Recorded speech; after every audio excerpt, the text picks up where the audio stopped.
ഭൂപരിഷ്കരണവും വയോജന വകുപ്പ് എന്നിവയുമായി ബന്ധപ്പെട്ടുകൊണ്ട്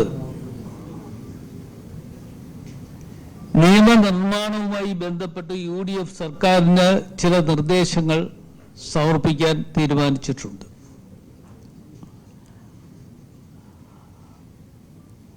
ആ തീരുമാനങ്ങൾ ഞങ്ങൾ എടുക്കാൻ പോകുന്നത് UDFന്റെ എല്ലാവരുമായി ചർച്ച ചെയ്ത്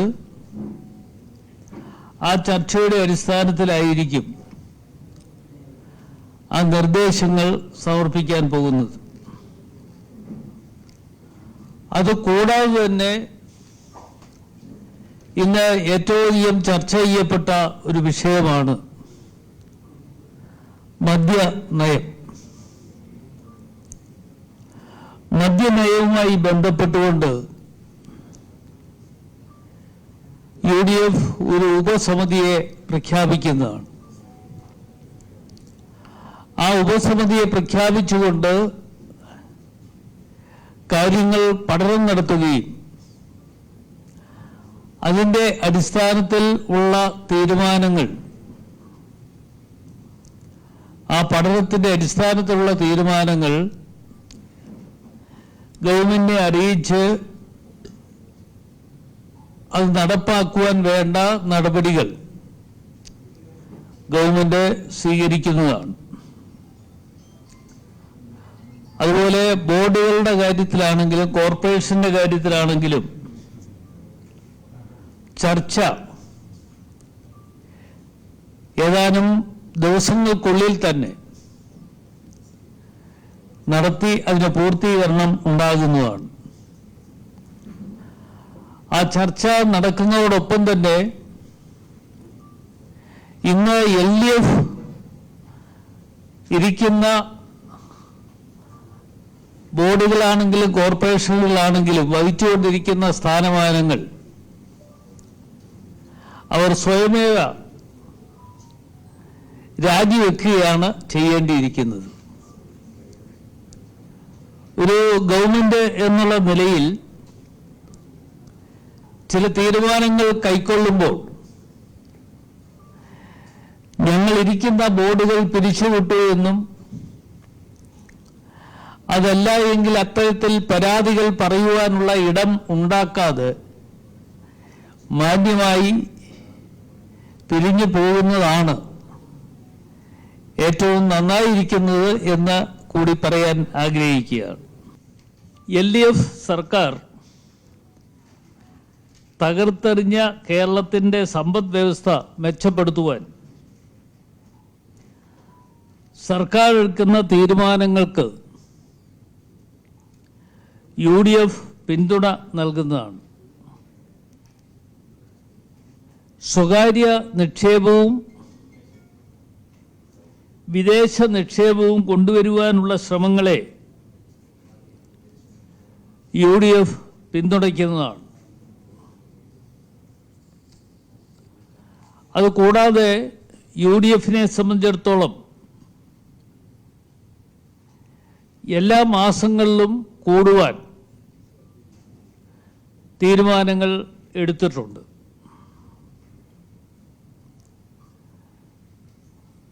ആ തീരുമാനങ്ങൾ എടുത്തതിൻ്റെ അടിസ്ഥാനത്തിൽ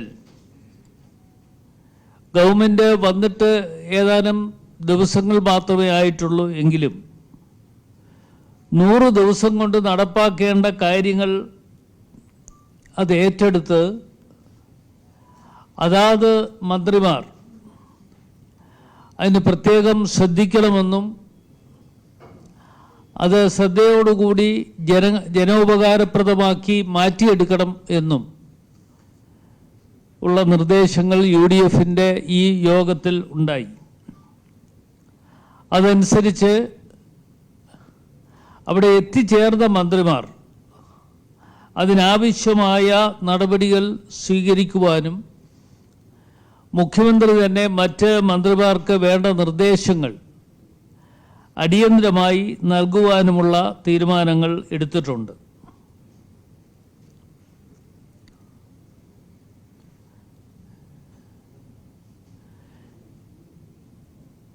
UDF-നെ സംബന്ധിച്ചിടത്തോളം ഒരു ദിവസം നീണ്ടു നിൽക്കുന്ന തരത്തിൽ ഓരോ വകുപ്പുമായൊക്കെ ബന്ധപ്പെട്ടുകൊണ്ടുള്ള ചർച്ചകൾ നടത്തുവാനും ആ ചർച്ചകളുടെയൊക്കെ അടിസ്ഥാനത്തിൽ തീരുമാനങ്ങൾ കൈക്കൊള്ളുന്നതിന് വേണ്ടിയുമുള്ള നടപടികൾ സ്വീകരിക്കുവാൻ വേണ്ട നിർദ്ദേശം UDF നൽകുന്നതാണ്. ആ ഒരു ദിവസം നീണ്ടു നിൽക്കുന്ന UDF-ന്റെ യോഗം നടത്തുവാൻ തീരുമാനിച്ചിരിക്കുന്നത് ഓണത്തിന് ശേഷമാണ്. അതുവരെ ആളുകൾക്കെല്ലാം പല ബുദ്ധിമുട്ടുകളും പ്രയാസങ്ങളും ഉണ്ട് എന്നുള്ളതുകൊണ്ട് അതിനുശേഷമുള്ള ദിവസങ്ങളിലായിരിക്കും, ഏതെങ്കിലും ഒരു ദിവസമായിരിക്കും UDF യോഗം ഒരു ദിവസത്തേക്ക് കൂടാൻ തീരുമാനിച്ചിട്ടുള്ളത്.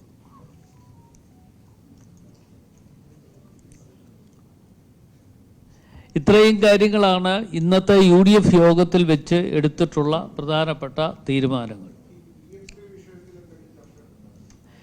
PM-ശ്രീ വിഷയത്തിൽ ചർച്ചകൾ വന്നിരുന്നു. ആ ചർച്ചകളുമായൊക്കെ ബന്ധപ്പെട്ടുകൊണ്ട് കഴിഞ്ഞ സർക്കാരിൻ്റെ കാലഘട്ടത്തിലാണ് PM-ശ്രീയുമായി ബന്ധപ്പെട്ടുകൊണ്ട് തീരുമാനങ്ങൾ കൈക്കൊള്ളുകയും കേന്ദ്ര സർക്കാരുമായി ധാരണാപത്രത്തിൽ ഒപ്പിടുകയും ചെയ്തത് LDF ഗവൺമെൻറ് കാലഘട്ടത്തിലാണ്. LDF ഗവൺമെൻറ് കാലഘട്ടത്തിൽ അത് ചെയ്തപ്പോഴും അതിനുശേഷം വന്ന ഒരു ഗവൺമെൻറ് എന്നുള്ള നിലയിൽ അത്തരം കാര്യങ്ങളൊക്കെ തന്നെ പരിശോധന നടത്തിക്കൊണ്ട് അത് എവിടെയൊക്കെയാണ് നടപ്പാക്കേണ്ടത് എന്നതിനെക്കുറിച്ച് തീരുമാനങ്ങൾ കൈക്കൊള്ളുന്നതാണ്. UDF-ന്റെ നയമാണ് പറഞ്ഞത്, അത് ശ്രദ്ധിച്ചില്ലേ നിങ്ങൾ? ഞാനിപ്പോൾ പറഞ്ഞത് UDF-ന്റെ നയമാണ്. അതായത് കഴിഞ്ഞ LDF ഗവൺമെൻറ് ആണ് ഈ PM-ശ്രീ പദ്ധതിയുമായി ഒപ്പിടാൻ പോയതും ഒപ്പിട്ട ആളിനെ കുറിച്ചൊന്നും ഞാൻ പേരെടുത്ത് പറയുന്നില്ല. എങ്കിലും അന്നത്തെ വിദ്യാഭ്യാസ വകുപ്പിൻ്റെ സെക്രട്ടറിയാണ്. രഹസ്യമായോ പരസ്യമായോ, ഏതായാലും ഇത് രഹസ്യമായി ചെയ്യാൻ പറ്റുന്ന കാര്യമല്ല, ഗവൺമെൻറ്റുമായി കേന്ദ്ര ഗവൺമെൻറ്റുമായി ബന്ധപ്പെട്ടുകൊണ്ട് ഇത് ഒപ്പിടാൻ പോയത് അന്നത്തെ വിദ്യാഭ്യാസ സെക്രട്ടറിയാണ്. ആ വിദ്യാഭ്യാസ സെക്രട്ടറി ഒപ്പിട്ടത് ഒരു ഗവൺമെൻറ് എന്നുള്ള നിലയിൽ അന്നത്തെ ഗവൺമെൻറ്, അന്ന് ഏത് ഗവൺമെൻറ്റാണ് എന്ന് ഞാൻ പറയേണ്ട കാര്യമില്ല, LDF ഗവൺമെൻറ്റാണ്. LDF ഗവൺമെൻറ്റിൻ്റെ കാലഘട്ടത്തിലാണ് ഇതിന് ഒപ്പിട്ടിട്ടുള്ളത്.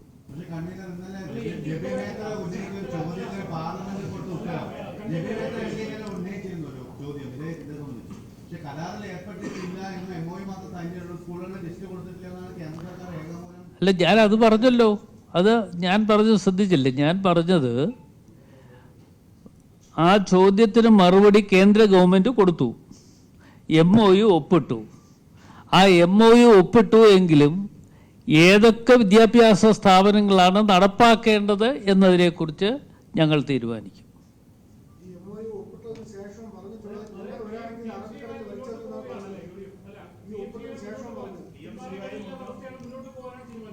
അല്ല, PM-ശ്രീയുമായി ബന്ധപ്പെട്ടുകൊണ്ട് മുൻ ഗവൺമെൻറ് ചെയ്ത കാര്യങ്ങൾ അതൊരു തുടർച്ച എന്നുള്ള നിലയിൽ അത് മുമ്പോട്ട് പോകും.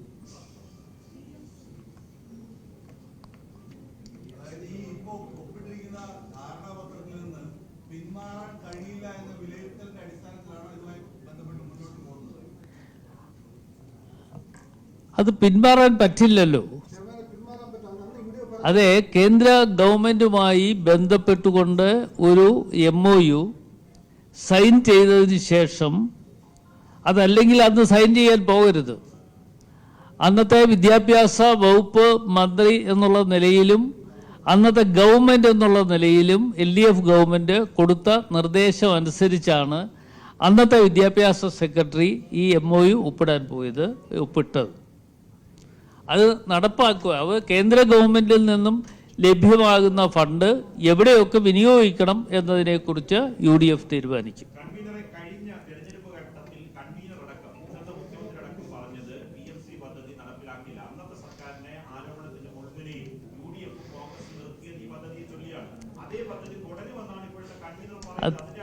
അല്ല അത് തെറ്റിദ്ധരിക്കണ്ട. അന്നത്തെ UDF അല്ല, അന്നത്തെ LDF തന്നെ ഉള്ള CPI ആണ്, അത് മറന്നുപോയോ? CPI ആണ് ഇതിനെതിരെ ശബ്ദം ഉയർത്തിയത്. ആ ശബ്ദം ഉയർത്തിയെങ്കിലും എന്ത് ചെയ്തു എന്നതിനെക്കുറിച്ച് നിങ്ങൾക്കും നമുക്കും എല്ലാവർക്കും അറിയാവുന്ന കാര്യമാണ്.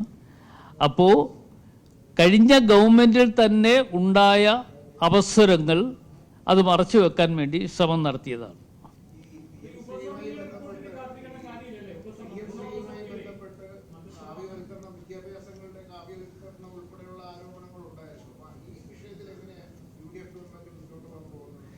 അല്ല, അത് പറഞ്ഞല്ലോ,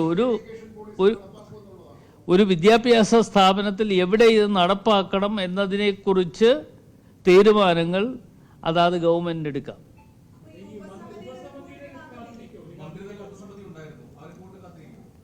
ആ റിപ്പോർട്ടിലൂടെ വരണം. ആ റിപ്പോർട്ടിലൂടെ വന്നതിന് ശേഷമായിരിക്കും എവിടേക്കാണ്, ഏതൊക്കെ വിദ്യാഭ്യാസ സ്ഥാപനത്തിലാണ് നടപ്പാക്കേണ്ടത് എന്നതിനെക്കുറിച്ച് തീരുമാനിക്കുന്നത്. ഏതാ? അതെ, സ്കൂളുകൾ തീരുമാനിക്കും.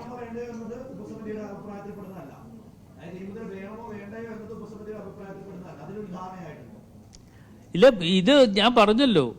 കാരണം എന്താണെന്ന് ചോദിച്ചാൽ, ഇത് LDF സർക്കാരിൻ്റെ കാലഘട്ടത്തിൽ ഇത് പിന്നെ മെമ്മോറാണ്ടം ഓഫ് അസോസിയേഷൻ, അത് MOU ഒപ്പിട്ടത് LDF ഗവൺമെൻറ്റാണ്. LDF ഗവൺമെൻറ് ഒപ്പിട്ടതിനെയാണ് അന്നത്തെ LDF മുന്നണിയിലുള്ള CPI എന്ന് പറയുന്ന രാഷ്ട്രീയ പ്രസ്ഥാനം അതിനെ എതിർത്തത്. അവരായിരുന്നു അന്ന് എതിർപ്പ് പ്രകടിപ്പിച്ചത്. പക്ഷേ ആ എതിർപ്പ് പ്രകടിപ്പിച്ചു എങ്കിലും അതുകൊണ്ട് അവസാനിപ്പിക്കുകയാണ് അന്ന് ചെയ്തത്.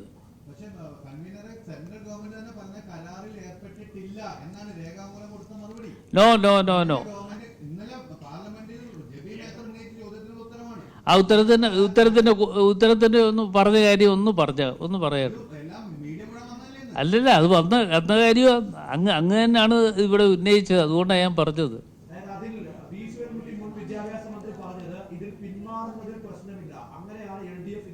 കഴിഞ്ഞ കാലത്ത് സമീപിച്ചത്, അതായത് പിന്മാറിയില്ലെങ്കിൽ പോലും മുന്നോട്ട് കൊണ്ടുപോകാൻ എന്തുകൊണ്ട് UDF ആ നിലപാട്, ഈ RSS വിരുദ്ധ നിലപാട് എന്ന രീതിക്ക് എടുക്കുന്നില്ല എന്നാണ് അദ്ദേഹം വീണ്ടും ചോദിക്കുന്നത്. അല്ല, LDF അന്നിത് പിന്മാറാൻ വേണ്ടി അല്ലല്ലോ രഹസ്യമായി പോയി ഒപ്പിട്ടത്. LDF പോയി അന്ന് LDF ഗവൺമെൻറ് ഇരിക്കുന്ന കാലഘട്ടത്തിലാണ് വിദ്യാഭ്യാസ വകുപ്പിൻ്റെ സെക്രട്ടറി പോയി MOU ഒപ്പിട്ടത്. അത് MOU ഒപ്പിട്ടത് രഹസ്യമായി പോയി ചെയ്തതല്ല. ആ MOU ഒപ്പിടാൻ പോയത് ഒരു ഗവൺമെൻറ് നിർദ്ദേശാനുസരണമാണ് പോയത്. അന്നത്തെ വിദ്യാഭ്യാസ വകുപ്പ് മന്ത്രി ബഹുമാന്യനായ ശ്രീ ശിവൻകുട്ടിയായിരുന്നു.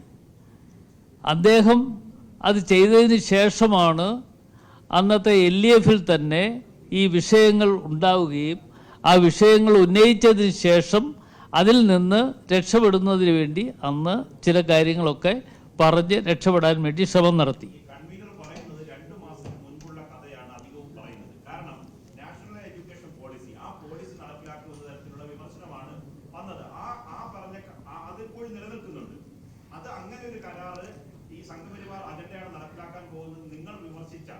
അതേ പദ്ധതിയുമായി നിങ്ങൾക്ക് എങ്ങനെ ഈ പറഞ്ഞ നയപരമായ ഒരു കാര്യമില്ല, അങ്ങനെ മുന്നോട്ട് പോകുന്ന എന്ത് ന്യായീകരണമാണ് UDF പറയുന്നത്? പിന്നെ കരാർ ഒപ്പിട്ടത് കഴിഞ്ഞ സർക്കാരാണ്, കരാർ നടപ്പിലാക്കിയില്ല. കരാറിൽ നിന്ന് പിന്മാറുന്നു എന്ന് അന്ന് സർക്കാർ പ്രഖ്യാപിക്കുകയും ഇതുവരെ നടപ്പിലാക്കിയിട്ടുമില്ല. എന്തുകൊണ്ട് നടപ്പിലാക്കാതിരുന്നുകൂടാ? എന്തുകൊണ്ട് അതുമായി മുന്നോട്ട് പോകാൻ UDF തയ്യാറാവുന്നതാണ് ചോദ്യം. അല്ല, അതിന് മറുപടി ഞാൻ പറഞ്ഞല്ലോ, ഞാൻ പറയാം. 2 മാസത്തിന് മുമ്പുള്ള കാര്യമാണ്. അതെ, അല്ല, 2 മാസത്തിന് മുമ്പാണ് പോയി ഒപ്പിട്ടത്, രഹസ്യമായി ഒപ്പിട്ടു. അത് പുറത്തു വന്നപ്പോൾ അതിൽ നിന്ന് രക്ഷപ്പെടാൻ വേണ്ടി ഇത്തരത്തിലുള്ള വർത്തമാനങ്ങൾ പറഞ്ഞു എന്നുള്ളത് സത്യാവസ്ഥയാണ്. കേന്ദ്ര ഗവൺമെൻറ്റിൽ നിന്ന് ലഭ്യമാകുന്ന ഫണ്ട് പലതരത്തിലും, ഇപ്പോൾ ഒരു ഡിപ്പാർട്ട്മെൻറ്റ് മാത്രമല്ല, കേന്ദ്ര സർക്കാരിൽ നിന്നും നമുക്ക് അവകാശപ്പെട്ട ഫണ്ടുകളുണ്ട്. ആ ഫണ്ടുകൾ ഏറ്റുവാങ്ങുന്നതിന് യാതൊരു തടസ്സവും ഉണ്ടാകില്ല. അത് കേന്ദ്ര ഗവൺമെൻറ് നടപ്പാക്കുന്ന ചില പദ്ധതിയിൽ അനുസരിച്ച് ആ പദ്ധതി നമുക്കിവിടെ പ്രയോജനപ്രദമാണോ എന്ന് മാത്രം നോക്കുക എന്നുള്ളതാണ് ഗവൺമെൻറ് എടുക്കുന്ന തീരുമാനങ്ങൾ. അപ്പോൾ സർക്കാരിനെ സംബന്ധിച്ചിടത്തോളം അത്തരത്തിൽ ഒരു കേന്ദ്ര സർക്കാരിൽ നിന്ന് കിട്ടാനുള്ള ഫണ്ട് ഏറ്റുവാങ്ങുവാൻ വേണ്ടിയുള്ള നടപടികളുമായി മുമ്പോട്ട് പോകും.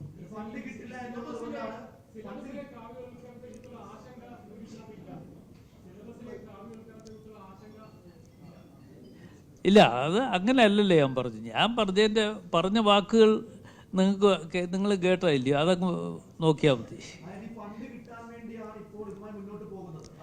അല്ല, ഈ ഫണ്ട് കിട്ടാൻ വേണ്ടിയല്ല.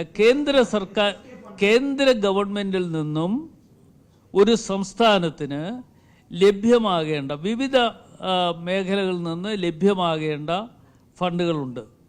അത് ആരുടെ ഔദാര്യമായി കിട്ടുന്നതല്ല.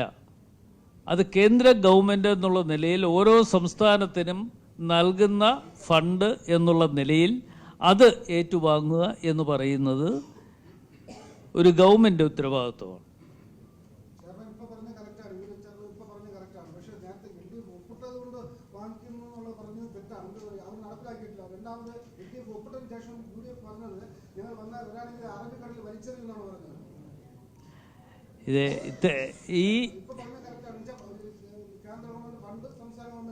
അതെ, കേന്ദ്ര ഗവൺമെൻറ് ഫണ്ട് കേന്ദ്ര സർക്കാരിൽ നിന്ന് കിട്ടേണ്ട ഏതൊക്കെ ഫണ്ടുണ്ടെങ്കിലും ആ ഫണ്ടുകൾ ഏറ്റുവാങ്ങും. ഇപ്പം ഞാനും മന്ത്രിയായി പ്രവർത്തിച്ച ഒരാളാണ്.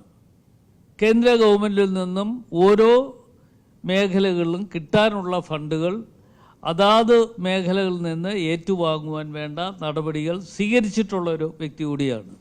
അപ്പോൾ കേന്ദ്ര ഗവൺമെൻറ്റിൽ നിന്ന് കിട്ടാനുള്ള ഫണ്ട് ആരുടെ ഔദാര്യമല്ല, അത് സംസ്ഥാനത്തിൻ്റെ അവകാശമാണ് എന്നുള്ള നിലയിൽ തന്നെ അക്കാര്യങ്ങൾ മുമ്പോട്ട് പോകും.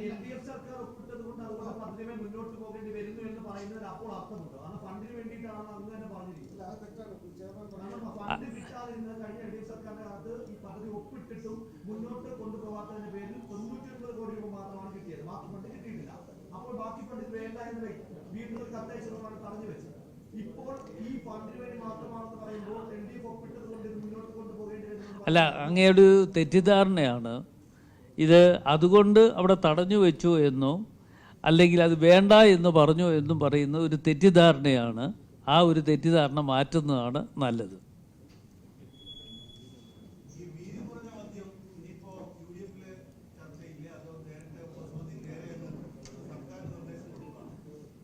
അല്ല, അത് പറഞ്ഞല്ലോ. അതേക്കുറിച്ച് UDF ചർച്ച ചെയ്യും. UDFിൻ്റെ ഉപസമിതി കൂടി തീരുമാനങ്ങൾ എടുക്കും. ആ തീരുമാനങ്ങൾക്ക് ശേഷമായിരിക്കും അത് നടപ്പാക്കണോ വേണ്ടയോ എന്ന് തീരുമാനിക്കുന്നത്. ഇല്ല, തീരുമാനം എടുത്തിട്ടില്ല. ആ തീരുമാനങ്ങൾ ഉടൻ തന്നെ ഉണ്ടാകും. ഏതാ? ഇല്ല, അത്തരം കാര്യങ്ങളൊക്കെ വരാൻ പോകുന്ന ഒരു 10 ദിവസത്തിനുള്ളിൽ തന്നെ അത്തരം കാര്യങ്ങൾ ഞങ്ങൾ ചർച്ച ചെയ്ത് തീരുമാനങ്ങൾ എടുക്കുന്നതാണ്. ആ തീരുമാനങ്ങൾ എല്ലാം തന്നെ നിങ്ങളെ കൂടി അറിയിക്കുന്നതാണ്. അല്ല, ഏതായാലും ഒഴിവുകൾ ഉള്ള സ്ഥാനം ഏതൊക്കെയെന്ന് പരിശോധന നടത്തിയതിന് ശേഷം അതിനു വേണ്ട നടപടികൾ സ്വീകരിക്കുന്നതാണ്.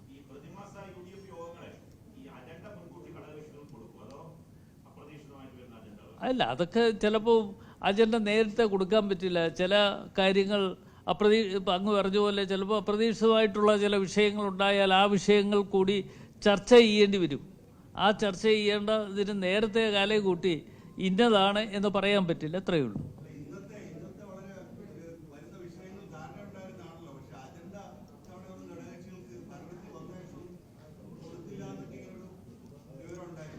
ഏതായാലും അല്ല, എൻ്റെ ശ്രദ്ധയിലൊന്നും പെട്ടില്ല. കൺവീനർ എന്നുള്ള നിലയിൽ യോഗം വിളിക്കാൻ പറഞ്ഞു. ചെയർമാൻ യോഗം ഇന്ന ദിവസം കൂടണം, 11 മണിക്ക് നമുക്ക് കൂടിക്കളയാം എന്ന് അറിയിച്ചതനുസരിച്ച് എല്ലാവരെയും അറിയിക്കുകയാണ് ചെയ്തിട്ടുള്ളത്. ഘടകകക്ഷികളിൽ നിന്ന് ആരും തന്നെ അങ്ങനെ ഒരു പരാതി രൂപത്തിൽ എന്നോടൊന്നും പറഞ്ഞിട്ടില്ല. എന്തായാലും അതിൽ ഞാൻ തീരുമാനം പ്രഖ്യാപിച്ച് പറയല്ലേ. പ്രതിമാസ യോഗം ഞങ്ങൾ കൂടിയിരിക്കും. ഓണത്തിന് ശേഷം ഒരു ദിവസം നീണ്ടു നിൽക്കുന്ന ചർച്ചകൾ നടത്തിയിരിക്കും.